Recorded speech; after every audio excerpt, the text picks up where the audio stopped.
Line Kashmir honey. அழகும் வாசனையும் கமழும் Kashmir line Kashmir honey.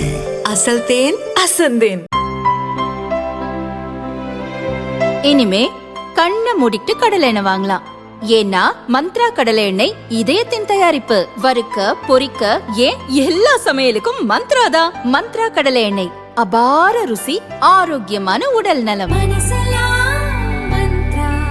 Bharatiya Janata MLA Vanathi Srinivasan வெளியிட்டுள்ள அறிக்கையில் கூறியுள்ளதாவது: மேற்கு வங்கத்தில் நடந்த சந்தால் பழங்குடியின மாநாட்டில் கலந்து கொள்ள வந்த ஜனாதிபதி திரௌபதி முர்முவுக்கு அம்மாநில முதல்வர் மம்தா பானர்ஜி மற்றும் அமைச்சர்கள் யாரும் வரவேற்பு அளிக்கவில்லை. அது மட்டுமல்லாது, நிகழ்ச்சிக்கான இடத்தை கடைசி நேரத்தில் சிறிய இடத்துக்கு மம்தா பானர்ஜி அரசு மாற்றியுள்ளது.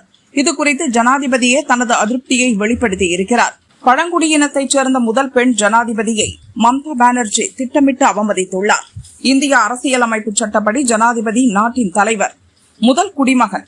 அவர் ஒரு மாநிலத்திற்கு வருகிறார் என்றால் அதற்கான பாதுகாப்பு ஏற்பாடுகளை செய்வதும் அவருக்கான மரியாதையை கொடுப்பதும் நாட்டில் 140 கோடி மக்களுக்கும் மரியாதை கொடுப்பதற்கு சமமானது. ஜனாதிபதி வருகையை, அவரது நிகழ்ச்சியை அலட்சியமாக நடத்துவதும், கடைசி நேரத்தில் நிகழ்ச்சிக்கான இடத்தை மாற்றி பாதுகாப்பு குறைபாடுகளை ஏற்படுத்துவதும் 140 கோடி இந்திய மக்களையும் அவமதிக்கும் செயல். ஜனாதிபதி அரசியல் சார்புடையவர் அல்ல. அவர் அரசியல் பேசவும் வரவில்லை. அவரை அவமதிப்பதை ஒருபோதும் ஏற்க முடியாது. இது கடும் கண்டனத்திற்குரியது.